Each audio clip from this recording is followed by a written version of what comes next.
ဇလိုင်းရဲ့အစမှာတော့ Frida ဆိုတဲ့မျိုးသမီးတစ်ယောက်ကအိမ်သားထဲမှာထိုင်ရင် Slater ဆိုတဲ့လုပ်ငန်းရှင်တစ်ယောက်ရဲ့အင်တာဗျူးဗီဒီယိုကိုကြည့်နေခဲ့တယ်။ဗီဒီယိုထဲမှာတော့ Slater ကိုကုမ္ပဏီတစ်ခုရဲ့ဥက္ကဋ္ဌရာထူးနေရာကနေဆင်းပြီးဒုဥက္ကဋ္ဌကိုကုမ္ပဏီပေးခဲ့တဲ့အချိန်ဘယ်မှာဘာတွေလုပ်နေတာလဲလို့မေးခဲ့တယ်။ဒါကြောင့် Slater ကလည်းသူကိုပိုင်ကျွန်းတစ်ကျွန်းဝယ်ပြီးအဲ့ဒီမှာပဲသူ့အချိန်တွေကိုကုန်နေခဲ့တာပါလို့ပြန်ဖြေပေးခဲ့တယ်။အဲ့ဒီဗီဒီယိုကိုကြည့်ပြီးအလုံးနောက်ကျနေတဲ့သူမကိုမန်နေဂျာကဒီပွဲက Slater ရဲ့ကင်းနည်းပညာဆိုတဲ့ကုမ္ပဏီတစ်ကိုတီထွင်တာတစ်နှစ်ပြည့်မှုဒီလောက်အရေးကြီးတာကိုနောက်ကျရလားဆိုပြီးငေါ့နေခဲ့တယ်။ပွဲစားချိန်မှာတော့ Frida တို့နှစ်ယောက်ကပွဲလာတဲ့လူတွေကြားထဲမှာရှမ်ပိန်လိုက်ဖြစ်ပေးတဲ့တာဝန်ကိုယူထားရပြီး Frida ကတော့ Slater ကိုနောက်ကျောလေးကြည့်ုံရတဲ့ကြွေနေခဲ့ပါတယ်။ Stella စင်မော်တက်ပြီးမိတ်ခွန်းပြောတော့လဲချောင်းကြီးပေါက်လေးတဲ့ကနေကြည်နေခဲ့ပြီးနောက်မှာတော့သူတို့ဂျာကြီးမသိအောင်ပွဲအတွက်ခိုးယူလာတဲ့ဝက်ကောင်းစားလာလေးတွေကိုဝက်လို့ပွဲထဲကိုခက်တီတီနဲ့ဝင်လာခဲ့ကြတယ်။လူအုပ်ကြားထဲရောက်ချိန်မှာတော့ Frida က Slater ကိုသွားစကားပြောဖို့အတွက် confident ပြည့်နဲ့စီးလာတဲ့တောက်ဖနက်ကိုဘဲညာလှမ်းလို့ရှောက်လာခဲ့တယ်။ဒါပေမဲ့လည်းကံမကောင်းချင်တော့တောက်ဖနက်ရဲ့ထောက်ကကျိုးသွားပြီးခြေလွန်ရာကနေရှမ်ပိန်လိုက်ဖြည့်ပေးတဲ့ဝန်ထမ်းနဲ့တိုက်မိပြီးနှစ်ယောက်သားမှောက်ရက်လဲကြကုန်တယ်။အဲ့ဒီမှာပဲ Stella ကသူ့စီကိုရှောက်လာပြီးသူ့ဖနက်ကကျိုးတော့မဲ့ထောက်ကိုကိုယ်တိုင်ချိုးပစ်လို့အဆင်ပြေလားလို့မေးခဲ့တာကြောင့် Frida တယောက်ကတော့ကြည်နူးနေခဲ့ပါတယ်။အဲ့လိုကနေ Frida ကိုနာမည်ဘယ်လိုခေါ်လဲလို့စမေးလိုက်ပြီးသူ့ရဲ့စိတ်ပညာရှင်ဒေါက်တာ Rich နဲ့ပါမိတ်ဆက်ပေးခဲ့တယ်။အဲ့နောက်တော့ပွဲထဲမှာရှိတဲ့သူ့ရဲ့အသည့်အကုန်လုံးနဲ့မိတ်ဆက်ပေးခဲ့ပြီးအချိန်ခဏလေးတွင်းမှာပဲအကုန်လုံးနဲ့ Frida တို့တွေရင်းနှီးသွားကြပါတယ်။အဲ့ဒီမှာပဲ Frida နဲ့ Slater တို့နှစ်ယောက်တယောက်ကိုတယောက်ကြည့်လို့ I'm play နေကြတော့ Stay လို့ခေါ်တဲ့မျိုးသမီးတယောက်ရောက်လာပြီးကျွန်းပြန်ရမယ့်အချိန်ရောက်ပြီလို့လာပြောတယ်။ဒါကြောင့် Stella လည်းမသွားချင်နဲ့ Frida ကိုနှုတ်ဆက်ပြီးသူ့မိတ်ဆွေတွေနဲ့အတူထွက်သွားချိန်မှာတော့ Jet နဲ့ Frida တို့နှစ်ယောက်သာကြံနေခဲ့ပြီး Frida က Slater ဆိုတဲ့ဘဲသူ့ကိုဘလောက်ကြွေနေပြီဆိုပြီးကြွားနေခဲ့တယ်။အဲ့ဒီချိန်မှာပဲ Stella ကပြန်ရောက်လာပြီးသူတို့နှစ်ယောက်ကိုပါသူနဲ့အတူကျွန်းကိုလိုက်ခဲ့ချင်လာမေးတာနဲ့နှစ်ယောက်သားလည်းမငင်းပဲတန်းလိုက်သွားကြတော့တယ်။အဲ့လိုကနေလေရင်စီးလို့ကျွန်းကိုရောက်လာချိန်မှာတော့ Stay ကကျွန်းရဲ့အရသာကိုပဲပြပြဝဝခံစားစေချင်တယ်ဆိုပြီးအားလုံးရဲ့ဖုန်းတွေကိုတင်ထားခဲ့တယ်။ဒါပေမဲ့လည်းကျွန်းပေါ်မှာတသက်မှတစ်ခါတောင်ရချင်မှရမယ်အခွင့်အရေးမျိုးကိုခံစားရမှာမို့ Frida တယောက်ကတော့ကြိတ်ပျော်နေခဲ့ပါတယ်။ဒါကြောင့်ရေမိုးချိုးခဲ့ပြီး Slater သူနားကပ်လာရင်မှုေးနေအောင်လဲအခန်းထဲမှာတင်းရှိနေတဲ့ရေမွှေးကိုတန်းဆွတ်လိုက်တယ်။အဲ့နောက်ဝစ်စားလဲဖို့အတွက်ကတင်စီကိုရှောက်လာတော့ကတင်ပေါ်မှာအသင့်ရှိနေတဲ့အဖြူရောင်ခေါင်းဝင်ကိုမြင်လိုက်ရပြီးကြည်နူးနေချိန်နောက်ကနေတကားပိတ်တန်ကြားလိုက်ရတာကြောင့်လန့်သွားခဲ့တယ်။ဒါပေမဲ့လည်းအဖွားကြီးတယောက်ဖြစ်နေတာမို့သူလမ်းမိတာအတွက်တောင်းပန်ပါတယ်လို့ပြောလိုက်တယ်။ဒါကိုအဖွားကြီးကသူ့ကိုလက်ညှိုးထိုးပြီး rabbit ဆိုပြီးပြောနေတာမို့သူလည်းဘာကိုပြောလဲဆိုတာနားမလည်နိုင်ဖြစ်နေပါတယ်။ဒါနဲ့မေးကြည့်တော့လဲအဖွားကြီးကဘာမှပြန်မပြောပဲအခန်းပြင်ကိုထွက်သွားတာမို့စိတ်ထဲမှာတော့ဇဝေဇဝါနဲ့ကြံနေခဲ့ရတယ်။အဲ့ဒီနောက်တော့အခန်းထဲမှာဝတ်ဖို့ပေးထားတဲ့အရာအလုံးကိုဝတ်ပြီးအပြင်ကိုထွက်လာချိန်သူတို့လိုပဲဝတ်ပြီးခန်းထဲကထွက်လာတဲ့မိန်းကလေး၃ယောက်ကိုပါတွေးလိုက်ရတာမို့ပျော်သွားကြတယ်။အဲ့လိုကနေရေကူးကန်ရှိတဲ့ဘက်ကိုရောက်လာကြတော့ရေကူးရေးစစ်လိတ်တောက်တတ်တဲ့မိန်းကလေးတွေကြားမှာဂတ်ရဲ့မီးချစ်ကစော်ကြည်နေခဲ့ပါတယ်။ Slater နဲ့ Frida တို့နှစ်ယောက်ကတော့ရေထဲမှာ I play နေခဲ့ကြပြီးအားရတော့ကျိုးမော်ကိုလမ်းလျှောက်ဖို့ထွက်လာခဲ့ကြတယ်။အဲ့လိုကနေမွေတွေဖမ်းနေတဲ့လူတွေနားဖြတ်တော့ Slater ကသူတို့ကျွန်းမှာမွေပွေးပြဿနာရှိလို့သူအဲ့ဒီမွေတွေကိုမတတ်ချင်ပေမဲ့လည်းမွေပွေးဖမ်းသမားတွေနဲ့တော့လွှတ်ထားရတယ်လို့ပြောပြတယ်။ဒီလိုနဲ့ညရောက်တော့လဲစပွဲဝိုင်းရှည်ကြီးမှာဖျောင်းနိုင်မီးလေးတွေထွန်းလို့လူတွေအများကြီးနဲ့ရသာရှိတဲ့ညစာကိုအစင်ရှိစားရပြန်တယ်။ဒါပေမဲ့လည်းအသားကိုခရင်းနဲ့လှီးချိန်မှာတော့ Frida ရဲ့အင်ဂျီမှာအသားရဲ့အရည်တွေပေသွားခဲ့တယ်။ဒါပေမဲ့လည်း Slater ကဘာမှမဖြစ်ဘူးဆိုပြီးပြောတာမို့ Frida လည်းဒီတိုင်းပဲထားလိုက်တယ်။အဲ့ဒီချိန် Vic ကမူရစ်စေးပါတဲ့ဆေးရည်ဘူးလေးကိုထုတ်လို့ဒီအချိန်ကအချိန်ကောင်းမဲ့လို့ပြောပြီးဘသူအရင်စမလဲလို့မေးလိုက်တယ်။ဒါနဲ့ Frida ကလည်းဆေးရည်ဘူးကိုသူအရင်စားမယ်ဆိုတဲ့သဘောနဲ့လှမ်းယူလိုက်တာမို့ Slater ကသူ့လုပ်ပေးမယ်ဆိုပြီးဆေးရည်ဘူးတွေကအရည်လေးတွေကို Frida ရဲ့ရှာပေါ်ကိုတစ်စက်ရှင်းချပေးခဲ့တယ်။အဲ့ဒီနောက်မှာတော့အရာအလုံးဂျုံတို့မောက်ခုံတွေဖြစ်ကုန်ပြီးမြင်မြင်သမျှကသူတို့မျက်လုံးထဲမှာရဲစရာပျော်စရာနဲ့ချစ်ချင်စရာကောင်းနေပါတော့တယ်။အဲ့လိုကနေညအိယာဝင်တော့ခုနကပေခဲ့တဲ့နေရာမှာဘာအစွန်းနဲ့မှမရှိပဲအစ်စ်တစ်ထည်လဲထားလို့ဖြစ်နေတာကိုသတိထားမိခဲ့တယ်။ဒါပေမဲ့လည်းမနေ့ရောက်တော့အရာအလုံးပုံမှန်ပြန်ဖြစ်သွားပြီးအဲ့ဒီမှာနေရတာရဲ့ပျော်တဲ့ခံစားချက်ပဲရရှိတော့တယ်။အဲ့လိုကနေရေမွေးစွတ်တာရေကူးတာညစာစားတာနဲ့ဆေးရည်တောက်တာတို့ကသူတို့အားလုံးအတွက်နေစဉ်ဒူဝါကိစ္စလို့ဖြစ်လာပြီးအဲ့ဒီအရာမှာအားလုံးပျော်မွေ့လာခဲ့ကြတယ်။တရ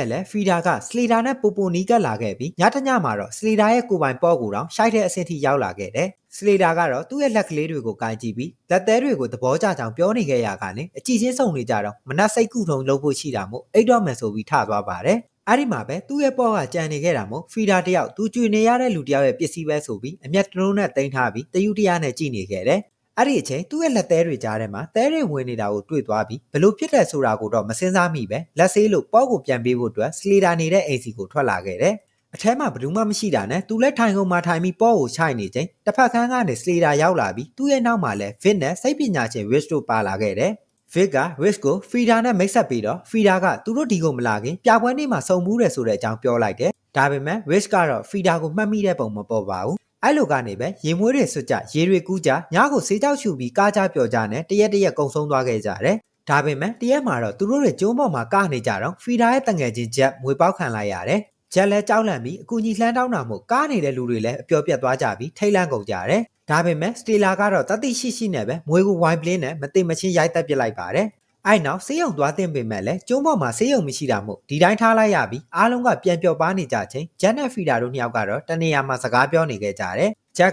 သူ့ဖုန်းကိုသူပြန်လိုချင်တဲ့အကြောင်းနဲ့ဒီနေရာကတခုခုတော့လွဲနေတယ်ဆိုတာကိုသူခံစားရတာမို့အိမ်ပြန်ခြင်းနဲ့ဆိုပြီးဖီတာကိုပြောနေခဲ့တယ်ဒါပေမဲ့လည်းတသက်မှာဒီလိုခံစားချက်မျိုးရဖို့ဆိုတာမလွယ်တာကိုသိနေတဲ့ဖီတာကသူ့တငယ်ချင်းကိုငိုယိုနဲ့ကျေးဇူးပြုပြီးဒီလိုမလုပ်ပါနဲ့လို့ပြောတာနဲ့ဂျက်လည်းသူ့တငယ်ချင်းမျက်နှာကိုပဲကြည့်ပြီးမသွားဖို့ဆုံးဖြတ်လိုက်တယ်အဲ့နောက်တော့ဂျက်ကသူ့အိတ်တော့မယ်ဆိုပြီးအခန်းစီထွက်သွားခဲ့ပြီးအခန်းထဲရောက်ချိန်မှာတော့နှာခေါင်းသွေးတွေယိုနေခဲ့ပါတယ်မနက်ရောက်တော့အရာအားလုံးပုံမှန်လိုပြန်ဖြစ်နေပြီးဖီတာကကျိုးမောက်ကိုတယောက်ထဲလမ်းလျှောက်ထွက်လာခဲ့တယ်အဲ့ဒီအချိန်လမ်းမှာအနီရောင်အိတ်လေးတစ်လုံးကျနေတာနဲ့သူလည်းကောက်ကင်လိုက်ပြီးရှေ့မှာလည်းဝန်းကတ်ထားတဲ့အိမ်ပုံစံတဲလေးတစ်လုံးရှိနေတာနဲ့အထဲကိုဝင်လာခဲ့တယ်တဲထဲမှာတော့အနီရောင်အိတ်တွေထားတဲ့မှန်တင်ကုန်လူနေရာလေးရှိနေခဲ့ပြီးအဲ့ဒါကိုကြည့်နေတော့အနောက်ကနေတကားဖွင့်တန်ကြားလိုက်ရတာမို့တခိုးလူမိတယ်လို့လန့်သွားခဲ့တယ်ဒါပေမဲ့လည်းဝင်လာတဲ့သူကဟိုတနေ့ကတွေ့ခဲ့တဲ့အဖွားကြီးဖြစ်နေတာမို့သူလည်းစိတ်သက်သာရသွားပြီးအဖွားကြီးကိုနာမည်တောင်မေးလိုက်ပါသေးတယ်အဖွားကြီးကတော့ဗာမင်းrabbit လို့ပဲပြောနေတာမို့သူလည်းအဲ့ဒါကိုအဖွားကြီးနာမည်လို့ထင်ပြီးသဘောကျနေခဲ့တယ်အဲ့ဒီချိန်အဖွားကြီးကသူ့ကိုဘူးလေးထဲမှာထည့်ထားတဲ့အစိမ်းရောင်ရေတွေကိုတောက်ဖို့ပေးတာနဲ့သူလည်းညင်းရမှာအားနာပြီးတငုံလောက်တောက်လိုက်တယ်အဲ့ဒီမှာတော့အရေတွေကပြင်းခ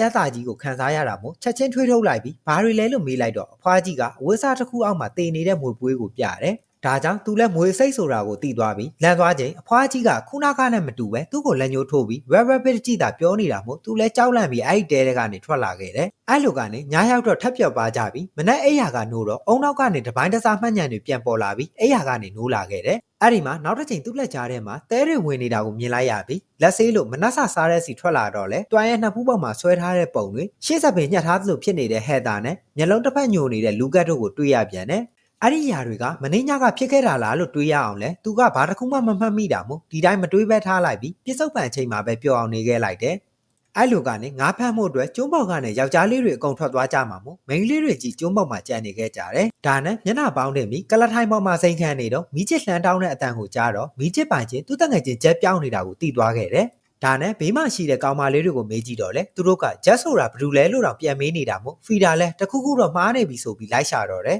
အဲ့ဒီကနေသူ့တငယ်ချင်းနေသွားတဲ့အခန်းထဲရောက်တော့လေလူမနေခဲ့ဘူးတလို့ပရီဘောကပစ္စည်းတွေရှုပ်ရှက်ခတ်နေအောင်ထည့်ထားတာမို့ဖီတာလဲဂျက်တော့တခုခုဖြစ်နေပြီဆိုတာသိကြသွားတယ်ဒါကြောင့်သူ့အခန်းထဲကိုပြန်လာခဲ့ပြီးမျက်နှာပြန်တက်လို့မှန်ရှိမှအခုဖြစ်နေတဲ့အရာတွေကနေနိုးတော့ဆိုပြီးသူ့ကိုယ်သူတတိပေးနေခဲ့တယ်အဲ့ဒီမှာပဲအားပါသွားတာနဲ့မှန်ကိုလက်ကရိုက်မိသွားချိန်မှန်နောက်မှာဖွက်ထားတဲ့ဓာတ်ကအောက်ကိုပြုတ်ကျလာခဲ့တယ်အဲ့ဒီချိန်သူ့အခန်းတကားကိုအပြင်ကနေလာခောက်တဲ့အတန်ကြားတော့သွားဖွင့်ပေးရကနေဆာရာဖြစ်နေတာကိုတွေးလိုက်ရပြီးဆာရာကဂျက်နံမယ်ရေးထားတဲ့မီးချစ်ကိုပြလို့ဂျက်ဒီမှာရှိခဲ့တယ်ဆိုတာသိကြတယ်လို့ပြောတယ်အဲ့လိုကနေဆာရာကိုအထဲပေးဝင်လိုက်ပြီးဒီညကတခုခုလွဲနေတယ်လို့တုံရင်နေတဲ့အတန်နဲ့ပြောတာမို့ဆာရာကလည်းတကယ်လို့ဂျက်ရှိခဲ့တယ်ဆိုရင်သူတို့မှတ်မိရမှာပဲဆိုပြီးဘာလို့မမှတ်မိတာပါလဲလို့စဉ်းစားရခက်နေပါတယ်ဒါကြောင့်ဖီတာကသူတို့တဖြည်းဖြည်းနဲ့အကြောင်းအရာတွေကိုမေ့မိသွားတာလားလို့တွေးမိသွားချိန်မှာတော့အရာအားလုံးကပိုကြောက်စရာကောင်းလာခဲ့တယ်ဒါနဲ့ဒီနေ့ဘယ်နှရက်ရှိပြီလဲမေးတော့လဲဆာရာကဘယ်ရက်ရှိလို့ရှိမှမသိတာမို့သူတို့တော်တော်လေးလွဲနေပြီဆိုတာသိတာနေခဲ့တယ်အဲ့လိုကနေဖီတာကသူတို့မေးနေခဲ့တဲ့အကြောင်းအရာတွေကိုပြန်ပြောပြီးသူ့လက်ထဲတဲတွေရောက်နေတဲ့အကြောင်းပြောတော့ဆာရာကလည်းသူ့လက်မောင်းမှာဖြစ်နေတယ်ဘယ်လိုရမှန်းမသိတဲ့ညိုမဲတန်ရာကြီးကိုပြပြန်တယ်ဒါကြောင့်ဖီတာကအခုချိန်နေနဲ့ပတ်သက်ပြီးသူ့ကိုယူနေတယ်လို့တော့မထင်ဘူးမလားလို့မေးတော့ဆာရာက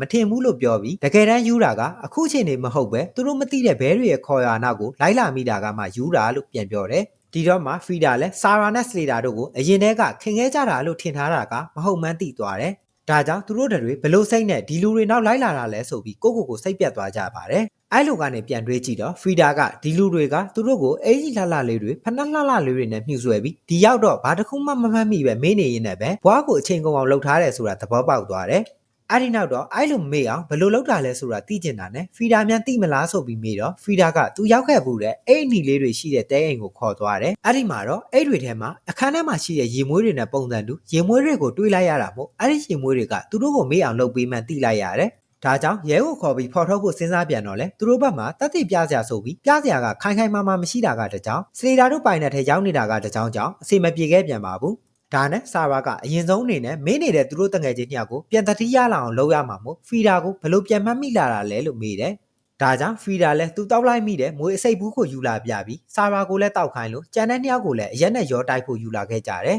အဲ့လိုအရက်တွေနဲ့ရောတောက်နေကြချင်းစလေတာရဲ့လူယုံတော့စတေလည်းရောက်လာပြီးသူတို့နဲ့အတူရောတောက်နေခဲ့တယ်အဲ့ဒီချိန်ဖီဒါကသူ့ဖုန်းတွေကိုတွားယူမှာမို့ဆာရာကိုဒီမှာအခြေအနေကြည့်နေခဲ့ဖို့နဲ့စလေတာတို့ပြန်ရောက်လာရင်မတိမတာလှမ်းអော်ပြီးချက်ပေးဖို့မှာရင်ထွက်သွားခဲ့တယ်အဲ့လိုကနေခဏကြာမှာတော့မွေအစိပ်တောက်ထားတဲ့ဆာရာတယောက်နှာခေါင်းသွေးတွေယူလာပြီးဖီဒါကတော့စလေတာရဲ့အိမ်ထဲကိုရောက်သွားခဲ့တယ်တောက်ခတ်ထားတဲ့ဗီဒီယိုတစ်ခုကိုတွေ့တော့ဖုန်းတွေရှိလောက်မှထင်ပြီးဇပွဲဘော်ကပစ္စည်းတစ်ခုနဲ့တော့ကိုရိုက်ခွဲပြီးဖွင့်တော့တယ်အဲ့လိုကနေပစ္စည်းလက်နှစ်ပိုင်းကျိုးသွားပြီးတော်လဲပွင့်သွားချိန်မှာတော့ငါးဖမ်းသွားတဲ့ယောက်ျားလေးအုပ်စုလည်းပြန်ရောက်လာပြီးမို့ဆာရာလည်းလှမ်းអော်ပြီးအတိပေးနေခဲ့တယ်အဲ့ဒီအတန်ကိုဖီဒါကြားသွားချိန်မှာတော့အလင်းလွန်နေခဲ့ပြီးစလေတာတယောက်ကလည်းဖီဒါကိုမတွေ့တာနဲ့သူ့အိမ်ကိုပြန်လာခဲ့တယ်ဖီဒါကလည်းဖုန်းကိုလိုက်ရှာရကနေဖုန်းကိုတွေ့တော့လဲလိုင်းမမိတာမို့သုံးစားမရတာနဲ့ပြန်ထားလိုက်ချိန်ဘူးတစ်ခုကိုတိုက်မိပြီးဓာတ်ပုံတွေအများကြီးထွက်ကြလာတာမို့အချိန်များတာနဲ့တချို့ကိုဘူးထဲပြန်ထည့်ပြီးတချို့ကိုတော့သူ့အင်ကြီးအောက်ထဲထည့်လို့ဖွက်ထားလိုက်တယ်ဒါပေမဲ့အဲ့ဒီချိန်စလေတာပြန်ရောက်လာတာမို့စပွဲအောက်ကိုအမြန်ဝင်ပုံးလိုက်ရပြီးမိုးကျလာသလိုခံစားရချိန်မှာတော့ညတညကအဖြစ်အပျက်တွေကိုပြန်မှတ်ရလာတယ်အဲ့ဒီညကတော့ဂျက်မွေကိုက်ခံရတဲ့ညဖြစ်ပြီးမိန်းကလေးတွေအားလုံးကိုယောက်ျားလေးတွေကဝမ်းရမောက်ခိုင်းထားပြီးနှိပ်စက်နေကြတာမို့အားလုံးကြောက်လန့်နေကြပါ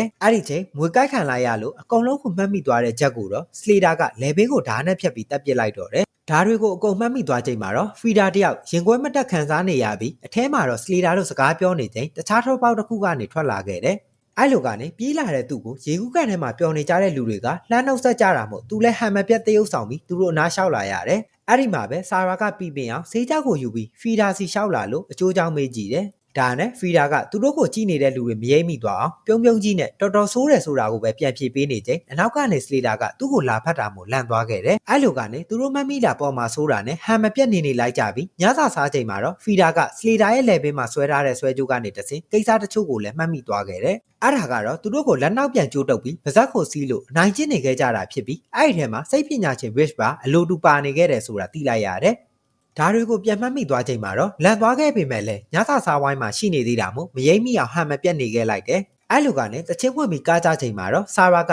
အကြံနဲ့ဝိုင်ဖောက်တံကိုမြေကြီးထဲမှာဖွက်ထားလိုက်ပြီးတစ်ဖက်မှာလည်းသူတို့မေးနေတာကိုတောင်မေးနေတယ်ဆိုတာမမှတ်မိတယ်ဟဲသာနဲ့ကယ်မီလာတို့နှစ်ယောက်ကနှာခေါင်းသွေးတွေယိုပြီးပြန်မှတ်မိလာကြတော့တယ်ဒါကြောင့်သူတို့ရဲ့မျက်နှာတွေကလုံးဝပြောင်းလဲသွားပြီးတခုခုကိုလှုပ်ဖို့လည်းမကြောက်မဝဲဆုံးဖြတ်ချက်ချလိုက်ကြတယ်တစ်ဖက်မှာလည်းတစ်တူးနေတဲ့စလေတာနဲ့ဖီဒါတို့မှာစလေတာကဖီဒါကိုကရေမွေးနဲ့ပြောင်းလဲသွားတယ်ဆိုတာသိလိုက်ရပြီးအဲ့ဒီချိန်အော်ဇန်တန်ကြားလိုက်ရတာမို့ဘာလဲဆိုပြီးသွားကြည့်တယ်အဲ့ဒီမှာတော့ကယ်မီလာကသူ့ကိုရိတ်လုတ်ခဲ့တဲ့ဗီရဲ့လေဘင်းကိုဓာတ်နဲ့ထိုးပြီးတပ်ပစ်လိုက်တယ်အဲ့ဒါတွေမကျင်တတ်သေးပဲတင်နေတဲ့ခန္ဓာကိုယ်ပါဓာတ်နဲ့တစွတ်စွတ်ထိုးနေခဲ့ပါတယ်ဒါကိုမြင်လိုက်ရတဲ့ဗစ်နဲ့လူကတ်တို့ကလန့်နေကြပြီးဟဲသာကိုရိတ်လုတ်ခဲ့တဲ့ဗစ်ကဟဲသာသူ့စီလာနေတာကိုမြင်သွားတာမို့ကြောက်လန့်ပြီးထွက်ပြေးပြန်တယ်တစ်ဖက်မှာလည်းဆာဘာကသူတင်ထားခဲ့တဲ့ဝိုင်ဖောက်တန်နဲ့သူ့ကိုရိတ်လုတ်ခဲ့တဲ့ကိုရီရဲ့လက်ကိုဖောက်ပစ်လိုက်တယ်ထွက်ပြေးနေတဲ့ဘစ်ကိုဟဲသာကကြွေပြားနဲ့ရှေ့တက်ကနေလဲကျသွားအောင်ရိုက်ချလိုက်ပြီးလဲသွားပြီဆိုတာနဲ့တေလောက်တဲ့အထိအချိန်ချင်းရိုက်ပစ်နေခဲ့တယ်။ဒါပေမဲ့အဲ့ဒီချိန်မှာပဲတတ်တော်ဆောင်စတန်ပေါ်လာပြီးတနက်နဲ့ပစ်လိုက်တာမို့အပေါ်မှာစော်နေတဲ့ဟဲသာလည်းတနက်မှန်ပြီးလဲကျသွားတယ်။တစ်ဖက်မှာလည်းထွက်ပြေးနေတဲ့ကိုရီကိုဆာရာကဒဘလက်ကန်ချက်နဲ့ရေထဲပြုတ်ကျသွားအောင်ကန်ပစ်လိုက်တယ်။အဲ့ဒီချိန်အော်ဇန်ကြားလို့ထွက်လာတဲ့စတေလာတယောက်အတန်ပိုင်ရှင်ကယ်မီလာကိုဖမ်းမိသွားပြီးဖမ်းချုပ်ထားချိန်ဖီဒါကအဲ့ဒီမြင်ကွင်းကိုမြင်ပြီးထွက်ပြေးသွားတော့တယ်။အဲ့ဒီမှာပဲတက်တော်ဆောင်စတန်ကအနောက်ကနေလိုက်ဖမ်းတာကြောင့်တော်တဲ့အထိရောက်လာခဲ့ပြီးပုံးနေတော့မှဖမ်းမိသွားပါတယ်။ဒါကြောင့်တနက်ကိုထုတ်ပြီးချိန်ထားနေတော့နောက်ကနေဆာရာရောက်လာပြီးလက်ထဲကကြောက်တုံးကြီးနဲ့စတန်ကိုပိတ်ရိုက်လိုက်တာစတန်လည်းလဲကျသွားတယ်။အဲ့လိုကနေစတန်ကိုအဲ့ဒီကြောက်တုံးနဲ့ပဲအချိန်ချင်းထုတက်ပြီးတေးပြီးဆိုမှလက်ထဲကတနက်ကိုယူလို့ကျိုးမောက်ကိုပြန်လာခဲ့ကြတယ်။ကျိုးမောက်ကစလေတာရဲ့အိမ်ထဲမှာတော့လက်အပေါက်ဖြစ်နေတဲ့ကိုရီနဲ့ကြွေပြားနဲ့အခြားခံထားရလို့တရွတ်တိုက်ဆွဲခေါ်လာရတဲ့ဗီဒိုရှိနေပြီးတယောက်တစ်မျိုးစီညီးနေကြတယ်။ဒါတွေဘာကြောင့်ဖြစ်တယ်ဆိုတာမသိတဲ့လူကတ်တယောက်ကတော့သူတို့ဒီလောက်တဘောကောင်းတာကိုမိန်းလေးတွေဘာဖြစ်သွားကြတာလဲလို့တွေးနေမိတယ်။အဲ့ဒီချိန်အဖမ်းခံထားရတဲ့ကယ်မီလာကအကုန်မှတ်မိသွားပြီးမို့တင်းကြီးမခံနိုင်ပဲအော်နေတာနဲ့စတီလာကသူ့ရဲ့ခြေထောက်နဲ့လဲမျိုးကိုတက်နှင်းပေးပြီးအတန်ပိတ်ပြီးလိုက်တယ်။တစ်ဖက်မှာလည်းဖီဒါတယောက်ကအခန်းထဲကိုအပြေးပြန်ဝင်လာပြီးအထဲရောက်မှာတော့ခလုတ်တိုက်ပြီးချော်လဲသွားပါတယ်။အဲ့လိုကနေသူဖွဲယူလာတဲ့ဓာတ်ပုံတွေပြုတ်ကျကုန်ပြီးဓာတ်ပုံထဲမှာသူ့ရဲ့အရင်ကပုံမှာတွေးလိုက်ရတာမို့သူအရင်ကဒီကိုရောက်ဖူးတာလားဆိုပြီးဇဝေဇဝါဖြစ်သွားတယ်။အဲ့ဒီချိန်စတေးရောက်လာပြီးသူမမှတ်မိကျင်တဲ့မှတ်ညာကိုပြန်မှတ်မိအောင်လှုပ်လိုက်တဲ့ဖီဒါကိုစိတ်တူပြီးလဲပင်းချင်းတိုက်ခိုက်တာမို့ဖီဒါလည်းမှန်အောင်မှဖွက်ထားတဲ့ဓာတ်ကိုယူပြီးထိုးထည့်လိုက်တယ်။အဲ့ဒီမှာပဲစတေးတယောက်ကိစ္စသုံးသွားပြီးတစ်ဖက်မှာလည်းမိန်းကလေးတွေရှာဖို့စတေးလာကအမိန်ပေးလိုက်တာမို့ကိုရီတယောက်မရှာချင်းချာချင်းနဲ့ထွက်လာရကနေတနက်ကင်ထားတဲ့ဆာရာနဲ့လမ်းမှာဆုံတယ်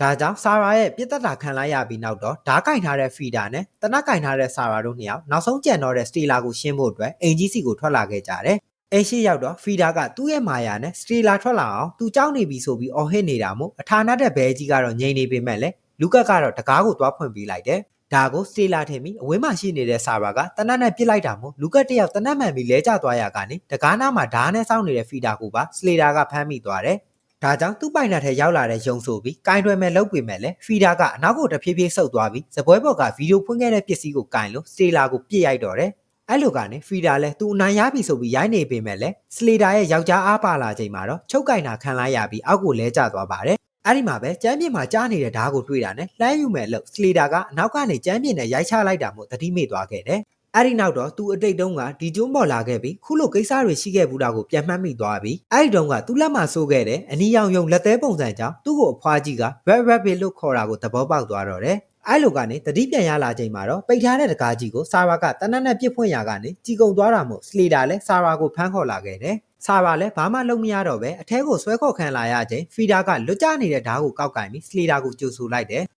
ဒါပေမဲ့လည်းစလေဒါကဖီဒါတကယ်မလုပ်ရဲတာကိုသိနေတာနဲ့ဓာတ်ကိုအေးဆေးဆေးပဲပြန်ယူလိုက်ပြီးလက်ထက်ကပေါ့လေးကိုရှိုက်လို့ဆာရာဘက်ကိုပြောင်းသွားခဲ့တယ်။အဲ့နောက်တော့ဆာရာလေဗင်းကိုဓာတ်နဲ့ရွယ်ထားတာမို့ဖီဒါလည်းမလုပ်ပါနဲ့ဆိုပြီးတောင်းပန်နေချိန်ရုတ်တရက်ဆိုသူစတေလာတယောက်ဘာတွေဖြစ်နေလဲဆိုပြီးရာအလောင်းကိုမေ့သွားတယ်။အဲ့လိုကနေဒီခန်းထဲမှာဖြစ်ပျက်နေတဲ့လူတွေနဲ့သွေးထွက်ဆန်ရုံကိစ္စတွေအားလုံးကိုသူမမှတ်မိပဲဖြစ်သွားတော့တယ်။အဲ့ဒီမှာပဲခေါင်းမူးလာတာနဲ့အောက်ကိုလဲကြမလို့ဖြစ်သွားတာမို့ထိုးနာတဲ့ဖျောင်းနိုင်မီတွေမှောက်ကုန်ပြီးအထဲမှာတစားစားနဲ့လောင်လာနေတော့တယ်။ဒီတော့မှဖီဒါကသူ့ရဲ့ခါဝင်အောက်မှာဝှက်ထားတဲ့မေဆေးရင်မွေးပလင်းကိုထုတ်ပြလိုက်တာမို့စတေလာလည်းအဲ့ဒီခါမှာသူ့ပေါ်ထဲကိုအဲ့ဒီရင်မွေးတွေထည့်ထားမှသိလိုက်ရတော့တယ်။အဲ့လိုကနေသူဖြစ်ခဲ့သမျှတွေကိုနိုင်ပိုင်းလေးအတွင်းမှာမေ့သွားခဲ့ပြီးလဲကျသွားတာမို့မီးလောင်နေတဲ့အင်ဂျီထဲကနေဖီဒါကဒီယိုတိုက်ဆွဲခေါ်လာခဲ့ရတော့တယ်။ဒီအဖြစ်အပျက်တွေဖြစ်ပြီးနောက်မှာတော့စတေလာပိုင်းနဲ့ကင်းနီးပညာကုမ္ပဏီကိုစတေလာကိုတိုင်ကသူဇနီးဖရီဒါကိုလွှဲပြောင်းပေးလိုက်ပြီဖြစ်ကြောင်းတရားဝင်အသိပေးတဲ့ပွဲအခမ်းအနားကျင်းပနေခဲ့တော့တယ်။အဲ့ဒီပွဲမှာတော့ဖီဒါကစတီလာနဲ့အတူပွဲတက်လာခဲ့ပြီးပြီးလာတဲ့အပြုံးကြီးတစ်ခုကိုပြုံးထားလို့အဲ့ဒီပြုံးနောက်ွယ်ကအကြောင်းကိုတော့အတိတ်မေ့နေတဲ့စတီလာတယောက်ဒီတသက်သိနိုင်တော့မှမထင်ပါဘူး။အဆုံးထိကြည့်ရှုပေးတဲ့အတွက်ကျေးဇူးများကြီးတင်ပါတယ်။